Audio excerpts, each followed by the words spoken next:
Hello, everybody, and welcome to the Type Thursday Book Club, episode 7. This week, we are reviewing Steve Krug's Don't Make Me Think. We blind reviewed the book each individually. We're together now live, 3 experts in design. Are we going to love it? Are we going to hate it? Well, we're going to find out tonight. So our hosts are myself. I'm Thomas from Type Thursday HQ Global. I have also Michael from Type Thursday Phoenix and Matheo from Type Thursday Los Angeles. Good to see everybody. Hope you're all doing well. Good to see you. Good to see you. So what's Type Thursday? Type Thursday is a meeting place for people who love type. We're a community for creatives who are passionate about typography and design. We have physical meetups once a month in cities around the world. Be sure to check it out if Type Thursday is in your city. If Type Thursday is not there, reach out to starting a chapter. We also have the book club. When we're not in physical Type Thursday events, we're doing the Type Thursday book club, and that's what we're doing here together. Well, with that said, like I said, this week we are reviewing Don't Make Me Think by Steve Krug. And the way we do this review is, remember, it's a blind review. We did it based on 5 criteria we do every week. To remind you for those who are new, those criteria are clarity of concepts, visual inspiration, practical application, typographic insight, and lastly, overall impact. So on that note, as we transition through into our FigJam board, we use a 5-star rating system. 5 stars, absolutely outstanding. On that note, 3 as we transition. Got a little lag going on. 5 stars for really great signification of a metric. 3 stars is pretty good. 1 star could be better, right? So with that said, let's jump in.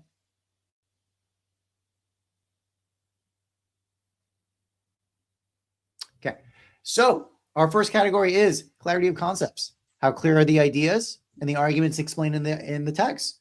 So I think this is one of the book's greatest strengths. So I think its core idea is very immediate and memorable. A good interface should be self-evident. Krug's argument is that users should not have to stop to interpret what something is, where they are, and what they are to do next.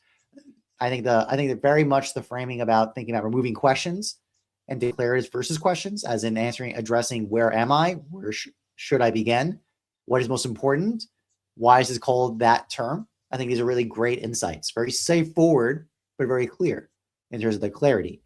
The book is excellent at identifying the basic mental friction points that make interfaces really feel confusing. I thought this thing is why it's so insightful.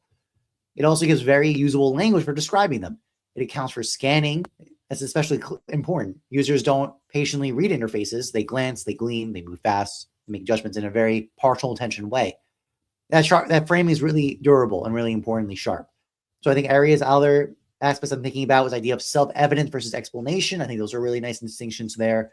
Knowledge, basically, users suffice rather than optimize. So I think it's very much instead of people freaking out over the optimization of like the best answer, they just do what's sufficient, what's necessary for them to get their job done. That each click should be a low friction choice, and that testing informs judgment, does not confirm it. I think that's a huge point. I think that's actually right there. It's like the book's value by itself. So with all that said, what is my rating? My rating is 5. Because the book explains usability with a rare plainness. It strips the issue down to human attention, uncertainty, and recognition. There's no fog. There's no academic kind of performance here. It's just an incredibly sharp argument. So I think for that reason, those are a rating of a 5 for me. Michael, floor is yours. Thank you so much. So I believe that this is going to be a crowded space, but I want to give you a little background on my rating here. So when I think it was like 2008, I had started a new job and I was kind of transitioning from print into web. And before my boss at that time let me work on anything, he gave me 2 books. He gave me Eat the Frog, 21 Great Ways to Stop Procrastinating by Brian Tracy. And he gave me this book. And I am a better person today for it. So my rating, like I said, it's going to be a 5 as well. the greatest thing that I could have gotten at the time was, understanding about usability, and also, literally don't make me think. And what does that even mean? And I believe that, when I was learning about kind of the concepts here, they were really new to me, but there are ones that really resonated with me because I had already been using them, but I had to use them as a designer. And so this book was instrumental in my development, learning how people interact, how what's the shortest path to get them get a consumer, or the people that you're trying to reach, to get them to do what you want them to do. And so again, I love this book. So 5 out of 5 for me. Well said, Michael. And I love the context around your career too, and like what happened, and having a boss basically hand you like, yep, before you begin working, you're gonna do this before you touch anything. I haven't yet read the Eat the Frog. I've heard great things. I think that's a book that I need to pick up. But I did read Steve Krug's Don't Make Me Think. And it was at a time where I was going from studying graphic design and to web design. And at that time, in the world of web, you couldn't read about websites and web design without uncovering UX and UI principles and theories that were like just blowing up, right? And I felt like, again, not a lot of people explain these concepts clearly with examples and thoroughly. They would talk very theoretically and without visual examples. And something that Steve Krug did differently here with this book is he provides a lot of support for you to see and understand, while he keeps his explanation clear and concise. And for that reason, I'm going to jump in here. And I landed right smack on a 5 too with you guys, because this is Steve's strongest area of this book, I think, is clarity of concepts. Yeah, I think definitely. I mean, just everything is so straightforwardly presented. It's actually very difficult and hard to do that, I find, generally. And I think there is some rigor that gets lost when that happens a little bit, in the sense of like self-evident versus self-explanatory, right? I think that's actually a very important distinction. I found that was because of the clarity. He kind of didn't, he gave you explanation about it, but not in a very systematic way. But that's like higher level. That's like a much more sophisticated level of investigation. But in terms of like a great introduction text, I think I could not ask for better for this book to present those ideas. Yeah, I go back to it quite a bit, and I love that it's been revised over time. And so it was nice to see this, because I hadn't actually read the updated version of it. So yeah, so it was very, very very relevant, especially because it also reminded me, is now in my teaching career, about we're not just decorating things to make them look pretty. We have to make them functional, but we can also bring in some beauty to it and some finesse as well. So a lot of these concepts, I wasn't aware that I was teaching them, but it was a nice to see them again, and it was a foundation of a lot of the teaching that I do. Absolutely, Michael. And there's so many times where Steve helps you as a teacher, helps you as a student really understand the concepts, because he approaches it in such a simple terms that anybody can understand and follow along. And what I love throughout the whole book is his illustration work. If he worked with an illustrator to basically kind of give you these ideas and kind of bring home the concepts that he's explaining, and help you understand, is like, as we're looking at a header and the logo, it gives you the sense of your home. You're at, this is your home base, right? If you move through the website, you can get back home anytime, right? And so I think he also explains that you shouldn't be busting the standard convention, and he calls out designers love to reinvent the wheel. But if you went to a car rental place and you got in the car and the gas pedal was where the brake is supposed to be, you would go give that car right back. You know, you'd be in an accident or dead, you know, if you were expecting to slam on the gas or slam on the brakes and hitting the gas instead. And it's such a, and he has so many other metaphors he uses like that that just really bring home the ideas and help you clearly understand in a comical way and pretty hysterically too. So yeah, well done, Steve Krug, on this. Very good. All right, onward. Yeah, because there's no disagreement. Everybody's just saying how great it is. All right. Yep. Yes. So on visual inspiration, which is the strength and originality of the visual material. So for generally understanding is what the eye candy, right? The wham bam, like, oh my God, I feel like I'm a better design. Like I feel inspired to make something because how great this is laid out or the artwork that's in it. Gotta be honest, that ain't what that ain't what this book is about. This is not what this book is about. It is functional, it's servable, and the ideas are incredibly important, but you're not getting necessarily visual inspiration. The design examples really do help explain the points, but they don't provoke a kind of formal excitement, a typographic delight, or compositional ambition. That's not its purpose. But with that said, one of the things important that there is ideas of like visual cueing, hierarchy, prominence, chunking content, minimizing noise, nesting placement, scanning patterns, affordances, and signifiers. I mean, these are all very important ideas being visually shown to you. So generally, it's the visuals are meant to be clarifying devices as opposed to being sources of inspiration. So even though I'm going to roll this one, we're giving us a 1, but it's not because of detrimental critique of the book. It's just that based on the way we're talking about visual inspiration compared to the other books, it's just that it isn't operating in that category. It's not trying to engage in enlarging someone's sense of design possibility. It's trying to help us think through a more nuanced understanding of the concepts. It's incredibly useful, but it's not it's not going to be visually inspired by it. It gives you principles and not kind of a pretty picture. So for those reasons, and again, it's not detrimental to it, just saying don't come to this book expecting visual inspiration. You're not going to get it. That's why I'm giving it a 1.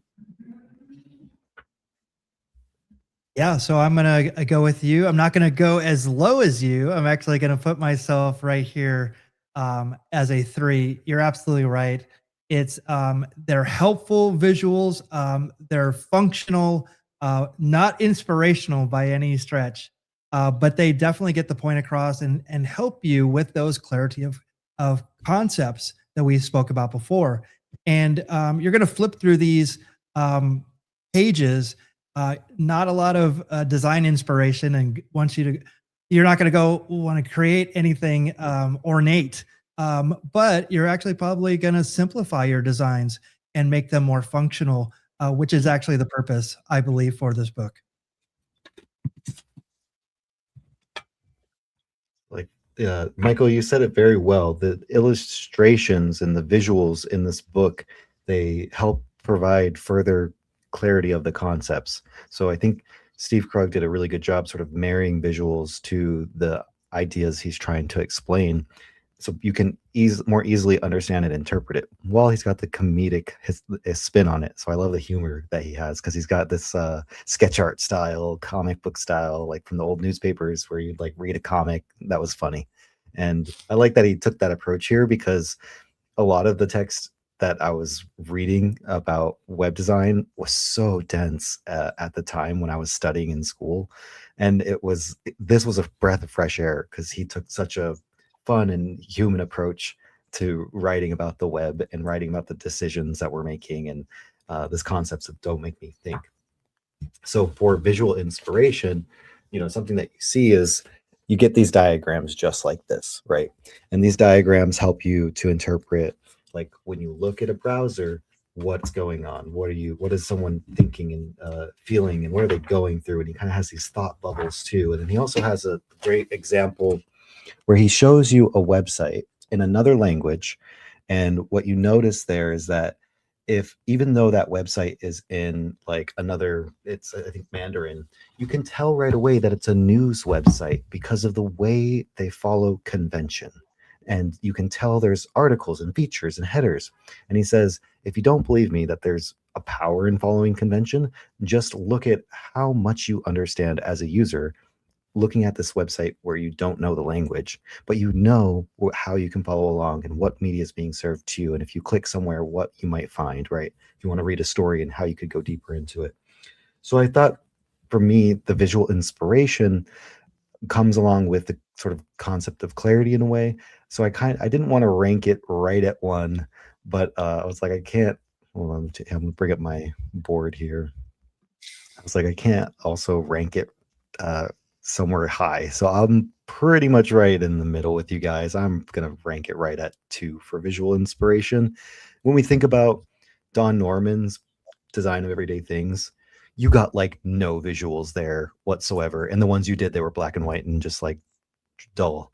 And then when you look at Steve Krug's take on this, there's color. The book is designed nicely. He worked with the designer at the publishing house. They incorporated visuals that are visual aids and illustrations. So I do want to kind of, hats off for that. Like there's some visual aid here to go along with this book. And I think that is helpful as a designer.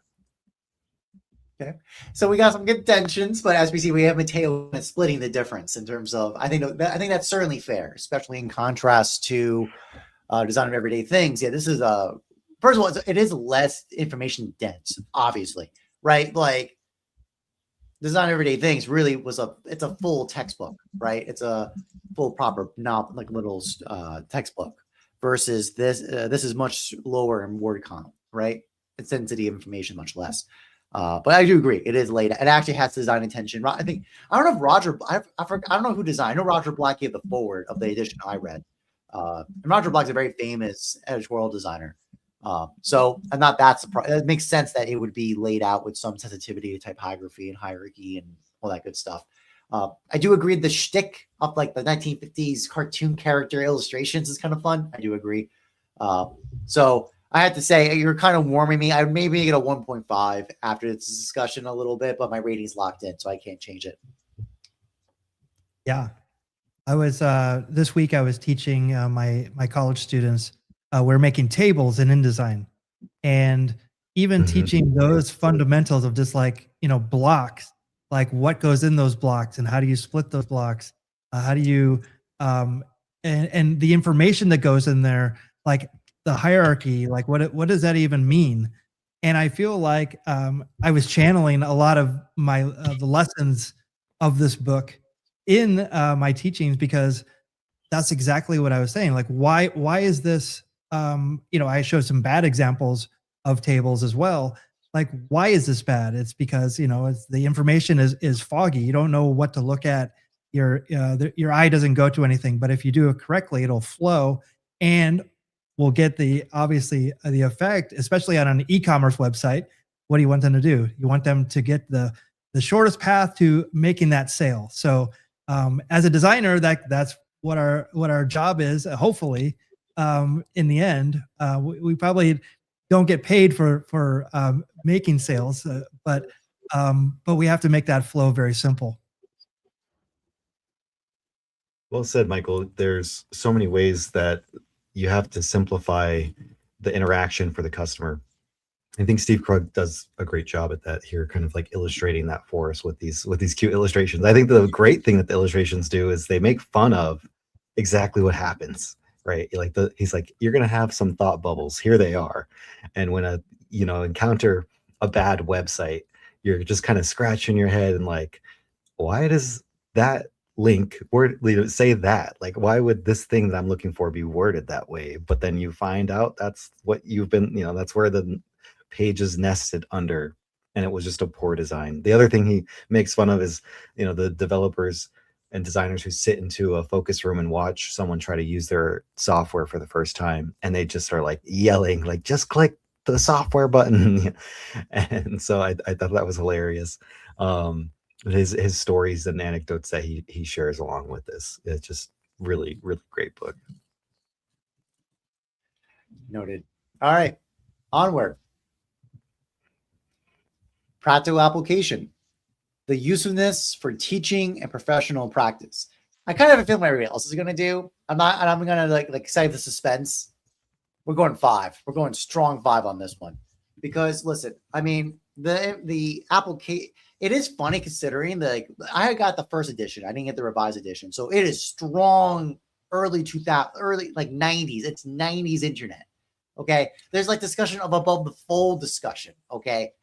But yet nevertheless, with this like anachronistic kind of almost skeuomorphic orientation of this overemphasis of convention and that mode of thinking about it, like thinking newspapers go on the web as a one-to-one correlation, even with that, it still holds up even with those limitations. Like I held no penalty against Krug for writing that way or talking in that mode.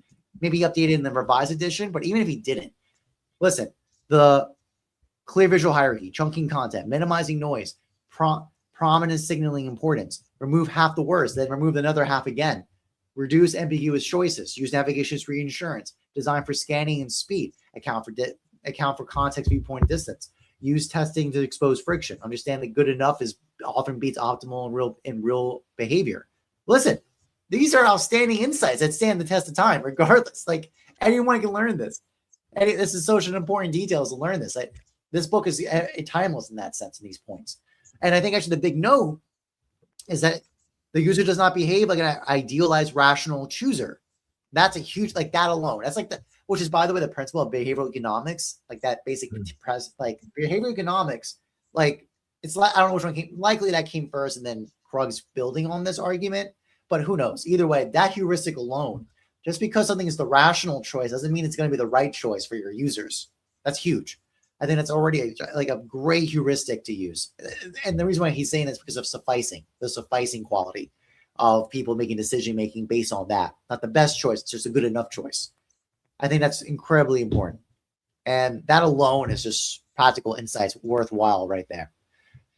It's immensely actionable. It gives designers, writers, and stakeholders a common language of fixing real design problems fast. I think it's the other thing too. Instead of being like non-designers getting overwhelmed by our technical language and formal thinking, but nevertheless, what we do it's intelligible to them by, do I have to think? If I feel that friction of thinking through, it's not working because the thinking is getting in the way.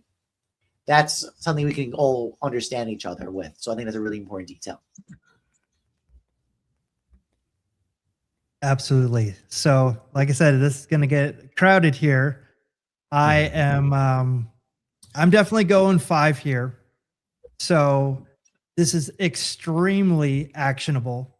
So learning about navigation, hierarchy, usability testing is one of the first times I learned about usability testing. But also, I mean, these are all things that you can, immediately apply to websites.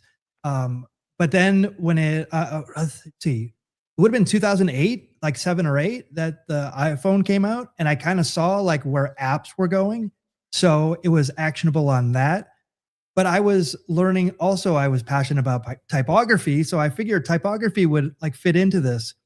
And one of the funny parts about this whole thing was at the time that I was reading this, I was actually developing things in Flash for websites. So accessibility and usability wasn't even really an issue. It was more about kind of like bells and whistles back then. And I used to have these discussions with the marketing people that these websites were not converting. And through this book, I kind of learned, I'm like, I don't think they're meant to convert. So I had to have these kind of tough discussions, and it taught me how to make better websites in the end. And then in the next couple of years, I started learning to develop WordPress websites, which actually helped me with my UI UX career. So again, this was kind of the genesis, and I'm so glad that I got this book. And it's even more practical today in the age of accessibility and usability testing and knowing your customers as well. So again, 5 out of 5 for me. Solid. I love that, Michael. I guess I'll follow the trend and get in here with my Figma rating. 1 second. Well, there it is. So for practical application, this book is where it's at. If you're a student and you're trying to learn product design, interaction design, web design, you need this book. You got to start here, especially because it's so approachable and when you're early in your career, a lot of the things that you're going to read are going to feel sort of technically heavy, very dense informationally, and it's just hard to get up to speed, in any of when you pick up some of these advanced books and articles. And the way Steve Krug breaks it down is so that you can approach it with ease and humor, which is great. And like Michael, in my career, I started learning WordPress. Shout out to Morten Rand Hendrickson, who taught and still teaches. Originally back then it was lynda.com, and then it got acquired by LinkedIn, and he's been part of the LinkedIn team for I think a decade now.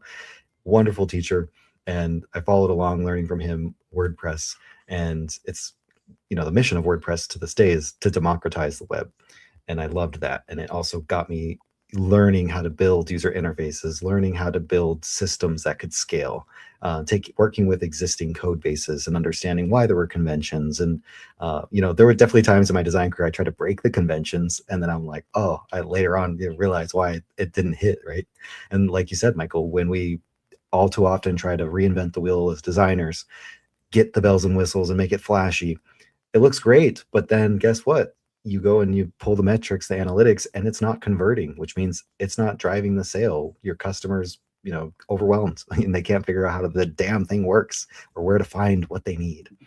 A great metaphor that Steve Krug uses, and I always use this with all my clients when I try to explain to them too, because a lot of folks, when we talk about design and web design or interaction design, they get lost, right? Like everyone thinks they know and understand, and these startup founders think they get it because they're a startup founder and they're an owner in a company. But as soon as you get into the weeds and you start showing them designs, they're like, I need to change this. No, we can't change that. Why can't we? Well, if we changed that, it would be walking into a grocery store, seeing a sign that says there's the milk, and you go there and there's no milk. So the convention needs to be the convention. And it takes us through the whole flow map. He has a flow chart that he shows of if you walk into a store, you're going to read the signs, go to that aisle and try and find what you're looking for. And that here's what the process looks like as a flow chart.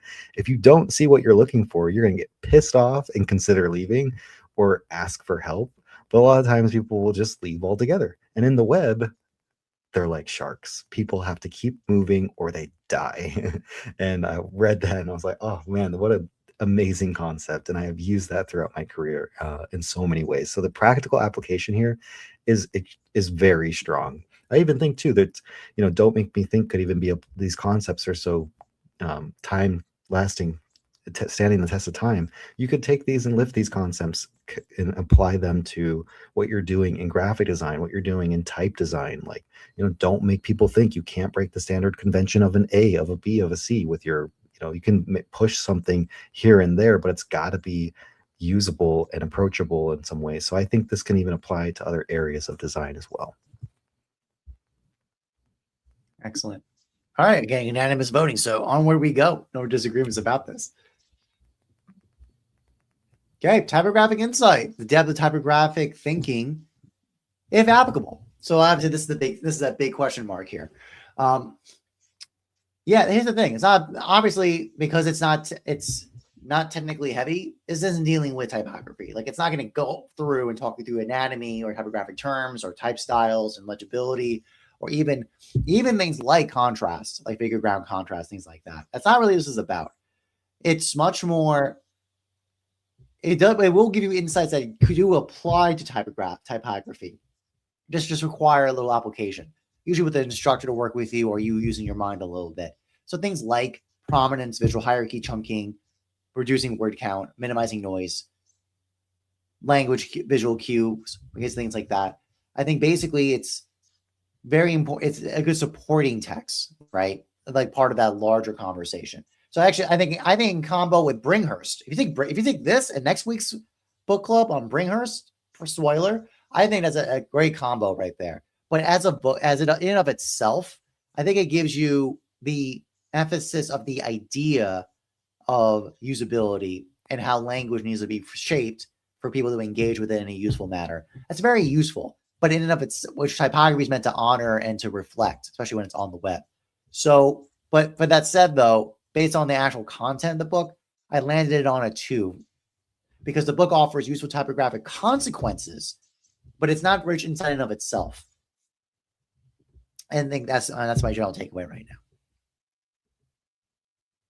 We must have all looked at each other's notes somehow. We are vibing here. I don't know how we did this. I'm also going with a 2 as well here. Wow, okay. It's kind of incredible. Yeah, it's minimal direct focus on typography, but the principles apply, and clarity, hierarchy, readability. But it doesn't go into typography itself. But another something that should be also noted that proximity has a lot to do with a lot of the concepts as well. And again, it served me well in my UI UX career, knowing these different things. But mostly, like, I was taking my typographic passion and really chunking things down and making it a lot easier to read. And also another thing too is, and I kind of thank mobile for this. Actually, you can't be as verbose on mobile as you can like on a desktop or even a book. So you actually have to make you have to say more with less. And that actually is great. I actually like that concept. And sometimes when I had too many things, it was hard to kind of like make them all work together. But if you have less and you make them work better, it's actually much more effective, I believe. And so again, those are all concepts that I've taken in my career. So typographically, it's not inspirational, but I do use it quite a bit in my work. Well said, Michael. I was flipping through because I'm trying to find this chapter, and there's the chapter on omit needless words, and he crosses out the word needless. He also starts off by referencing E.B. White's The Elements of Style, which I think is where Robert Bringhurst got his inspiration for the elements of typographic style. And E.B. White writes, omit needless words. Vigorous writing is concise. A sentence should contain no unnecessary words. A paragraph, no unnecessary sentences. For the same reason that a drawing should have no unnecessary lines and a machine, no unnecessary parts. So I thought this was really beautiful. And I think this chapter itself lends itself to like writing, and sort of, he does have a section, I was looking for it, where he shows you heading structures for the web, and he gives you typographic insights on here's how to structure heading 1, heading 2, heading 3. But he even gives you a comparison. Look what happens when you don't style them and you leave them to default. All these look too important and they're fighting with each other. And then if you style it and you give one more emphasis than the other, you create that first read, second read, third read. So for me, that's why I also have landed myself right smack at a 2. So I think we must have been all in psychic synchrony over here.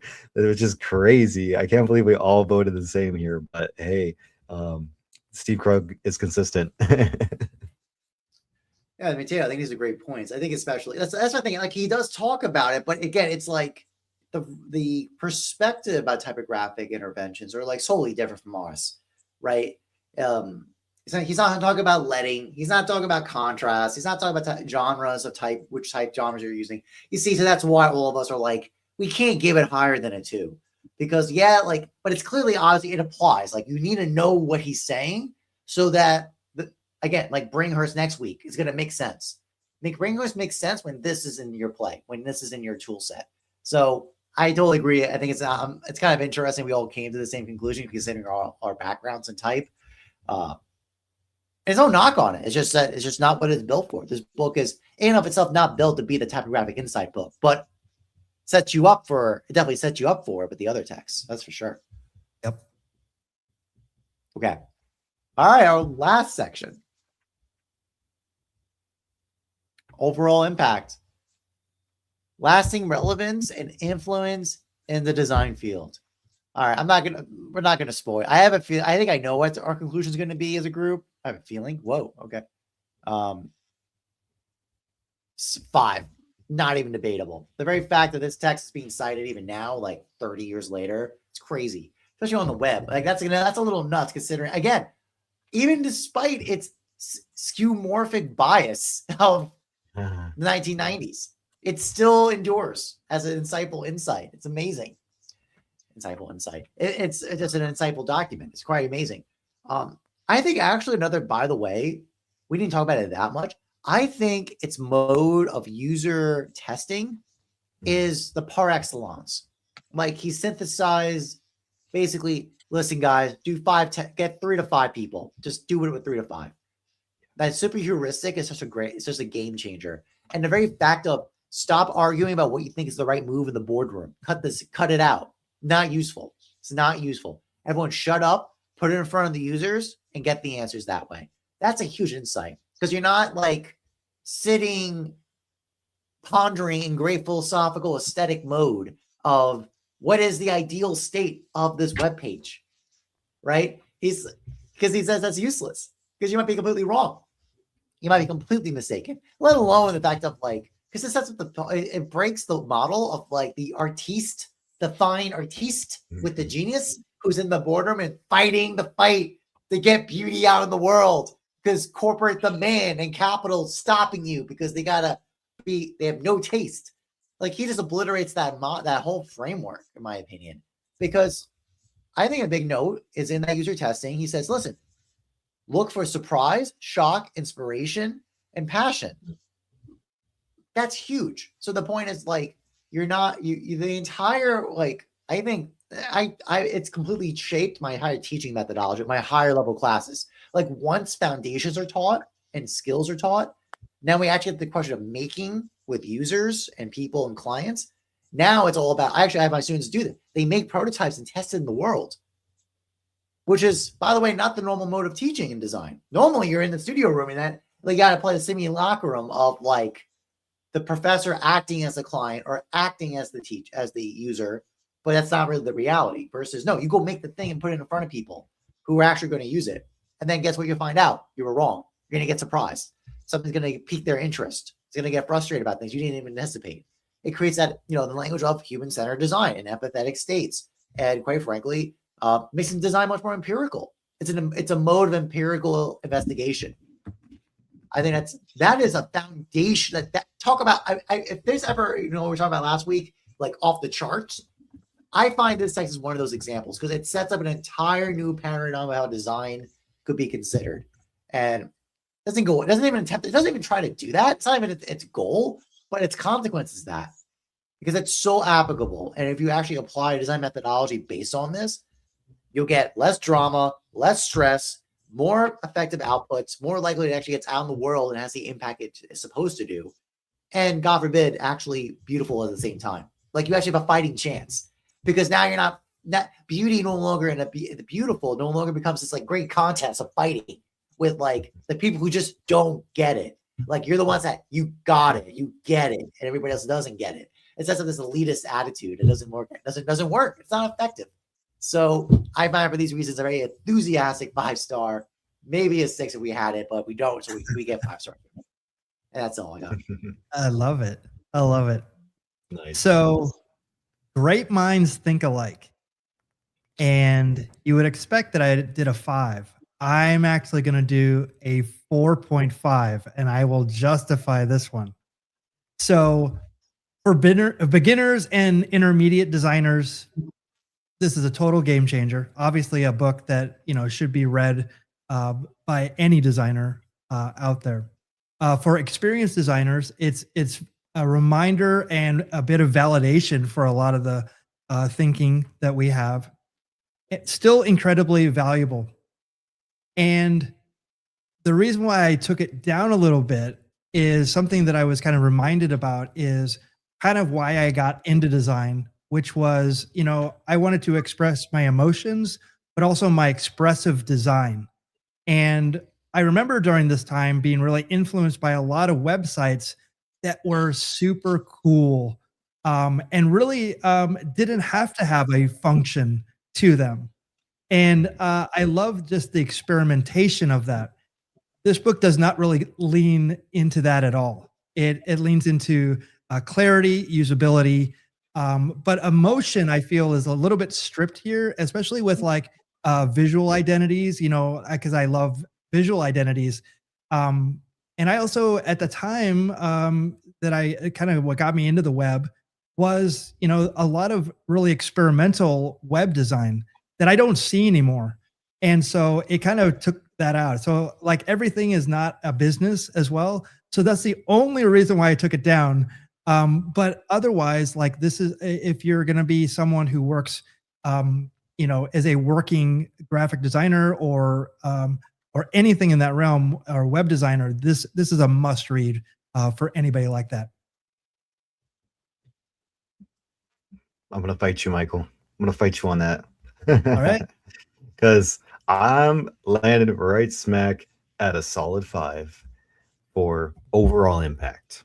And where you said he strips away the beauty and the fun, the creativity and the experimentalness, he actually does give one reference to a well done experimental project that was a web design project. And it was that I think it was a news site. They had like some jazz, New York Jazz Festival kind of spacing, but you got photos of all these amazing artists, and they turned the photography into a navigation system. So if you clicked on their headshot, you would click in and read their bio, and you could click to the next one. And so they did some, and he said this is an example of when you can do an experimental project, but also give them if at some point they fatigue of this experimental navigation, they even had a fallback of here's the regular lay of the land that you're used to, like a site map or like an index with all the names and the who was in the band and stuff. And so it falls back to being just usable. And I thought that was a great reference. For me, the overall impact of this book is a solid 5, especially because, like you guys said, it was originally written in a time where it's like old school web, 90s. It gets revised and it could have been outdated. I mean, look at all the advancements in technology that have happened in the past year, let alone the past 5 years and 10 years since this book has been published. And we still pull this out, cite it today, and use it as a source of reference. And that's a testament to Steve Krug's impact on the industry from a web design perspective. And it went further than that. Even though he talks about web design, the concepts are so strong, they impact mobile app design, UI, UX, interaction design, product design. And as we go from phones now advancing to extended reality, which is a blend of virtual reality and augmented reality, these same concepts and principles will apply. You need to give people a sense of a home. You need to give people a sense of breadcrumbs and a sense of space inside of this new navigation world. So I think the overall impact is great. I would love to see if he revises it again for like the new emerging technologies. But you could take these concepts that you're learning here and then sort of graft them to what's happening now, and they still apply just as strong. So yeah. And the only thing I have to push back on is that I'm sympathetic to this expressive emotion, because I do remember in the, like with Flash especially, there were some sick websites. Does everyone remember it was like this crazy techno, like futuristic website that was like blue? Does everyone remember this? I don't have much descriptions besides that. Comment below if you remember this. Yeah. It was I think a graphic design studio portfolio. It was like very techno 90s, like it was very glitchy, had like glitch art aesthetic, super sick. With a low humdrum, like drone in the background noise as you navigate the website, super sick. It's just funny because then I'm reminded, actually in contemporary practice, like I don't know if you guys have been reading about Pretext. So Pretext is a new text shaping engine that is being published that developers are going crazy about, because now they're doing all this creative typesetting, like reordering a typesetting that directly does not affect the DOM. So it doesn't have all this, it's incredibly performant, but it allows for incredibly expressive typography. Like people have like a limited manuscript with the dragon that is up the initial capital letter, moves across the text, and everything Yeah. reflows automatically along the way. So people are starting to talk about how this which is AI based. Actually, the developer who developed it, what they did, they built from the ground up a new protocol, right? From using AI to design to produce it. And people are thinking this might be a new era of, like, again, this creativity explosion on the web, especially now that it's performance in terms of dealing with the problems of the older CSS style of working on the DOM. It's just it's too costly for performance purposes. So as a tension part is that I wouldn't penalize this text for that point, but that tension is in there. I think that's very fair. And I think we're actually seeing today, I think in general, actually that's a problem. Actually, and I am seeing it, to be fair to Michael about this. People are saying, but what's the point of this? Like, what? Why are we seeing these dragons go across the page? Like, why do we care? I think it's actually the part of the tension is that if we just have a pure optimization attitude, then you're going to go, well, no, I don't care about this. And that's kind of sucks. Like, that takes the heart out of life. Come on, man. You got to be more to life than that. That's just my reflection on that. Yeah, no, those are great points. And you're talking about all the, like, it seemed like every design studio had an amazing website and it was an experience and going through their work. There was also another one. It was called like Radio Soundwave, I remember. And they took all these album covers and they literally brought them to life, like animated style. And then they would, it was almost like a DJ mix of all these songs that were on that album and seminal albums that are out there. And it was such an experience. We'd watch it for hours, just have it in the background. I mean, like, and you don't really see that anymore because it's all switched, to YouTube and podcasts and these other things. So I guess maybe that expressive part of where I thought the web was going to go was cut off, and it became more commerce or practical based, which makes sense. But that's the kind of like emotion that I'm still kind of looking for. Is like, you're right. What is the purpose of the dragon tail? It's like, well, sometimes it doesn't have to have purpose. I love that when I was reading about it, the dragon flowing through the typography, someone was like, well, there goes usability right out the window.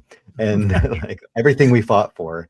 But then it's like, well, then maybe not, though, at the same time, because it moves out of the way, right? So it's like you can read it and let it move out of the way. And maybe will be features where you can turn it on or off as you want it. Humans will always find new ways to express themselves with new technologies, right? And bring the beauty and the creativity into the things that we're doing and that are emerging. And I think this is the exciting forefront of like WebGL, Web 3.0, where we're going, because these versions of the web that we've had for years, kind of like you said, it went towards like a capitalistic commerce priority. So everything did have to be like stripped clean and boring and just simple presentation. But we are at a point now where it's this weird experimental tipping point where everyone's leaning towards messy and experimental and chaotic again.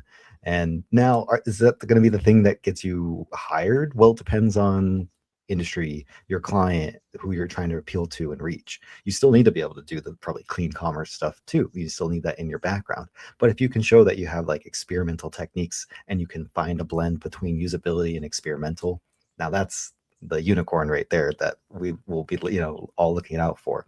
But I have also seen really amazing web projects where now I think it's with the power of like WebGL and like just the browser's rendering capabilities, you're getting what essentially is like 3D renderings of like space. And like there was one website where I clicked through and it was like, as you were clicking, it was like you're moving through space, like physical world, and you're following along with this story. And it's thanks to the combination of like animation being introduced and motion being introduced and 3D being introduced all at the same time. These browsers are just getting more and more capable, which I think is an exciting point of, that we're at, because things got pretty damn boring for a while, and it's just it gets stagnant and stale. But this is really exciting to see where we're headed, and things will break for a while. People will get creative and then messy, but then we'll come around and kind of standardize it again, I think. Duly noted. All right, let's transition to the wildcard segment. Right.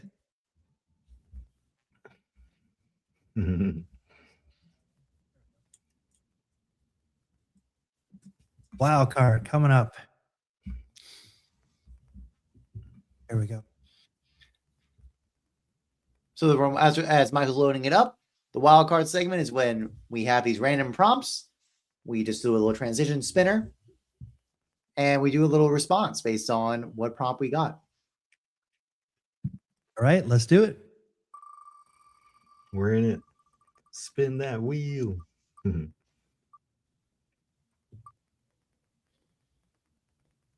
this a new one? Are we getting a new one? I think we got a new one.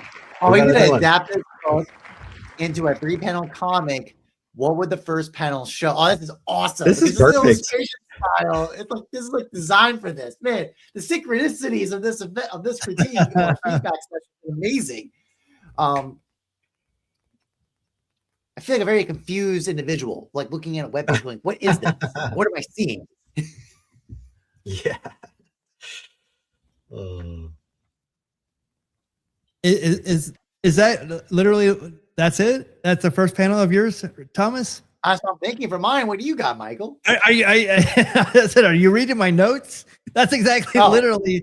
It's literally someone staring at a screen, trying to like, what do I do next? Basically, like confused. That's like exactly what I was thinking as well.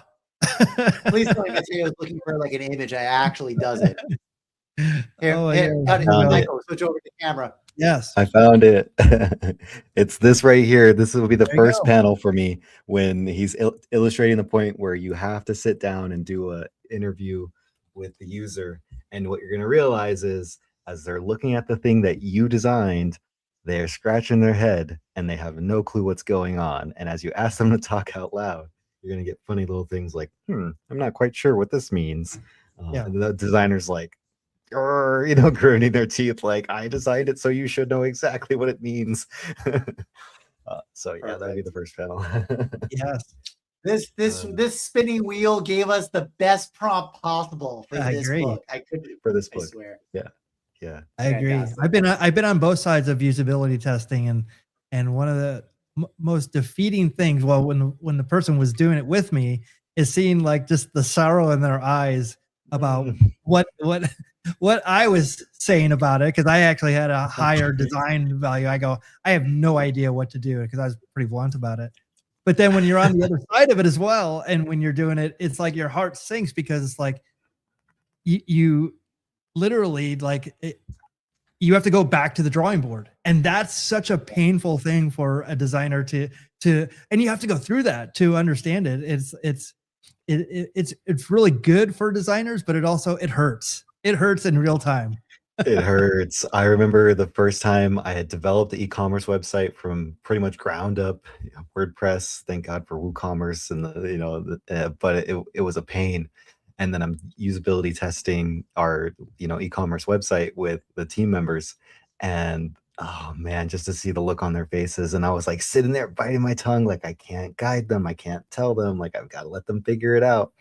And my heart sank when like they would just get some things wrong, that I was like, I spent so long designing this idea, this thing, this way this is going to present itself, and the heuristics, the language, and the buttons, and they don't get it.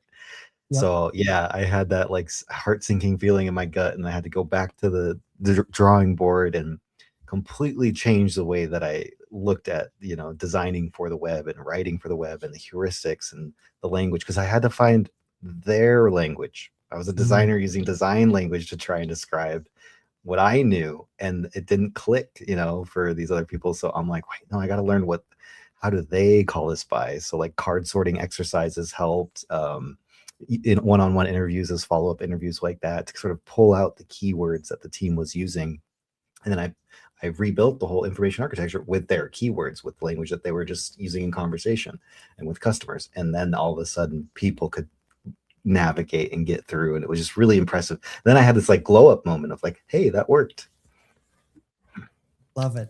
I think a general heuristic is you're going to be wrong. Like you will be wrong. Maturity in design is just coming to a conclusion. You know what? Whatever I do for my first pass, whatever I do, I will be wrong.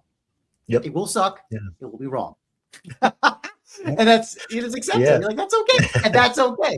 That's okay. You can always revise. And that's why Type Thursday said, shall we transition? Since Yes. Oh yeah, well we're slightly out of sync. I actually was about to segue into Type Thursday LA. That would have been a slick move, but we didn't even do that. But with that said, hey, listen, this is Type Thursday Book Club. It's all about process. That's my segue. It's all about process. It's not the one thing, not the one time. It's a process. Yes. So we have next week Elements of Typographic Style, which we've already been previewing. That I think it's a great combo with this book. Don't Make Me Think. Add that with pair that with Elements of Typographic Style. You got yourself beauty and efficiency all put together. It's fantastic. Followed by grid systems and graphic design, and then we're offline for Type Thursday LA, which is gonna be a great time. We'll let Matheo talk about it in a second. All right, so listen, this Type Thursday Book Club. Go ahead, check out the books. Come hang out with us in live chat.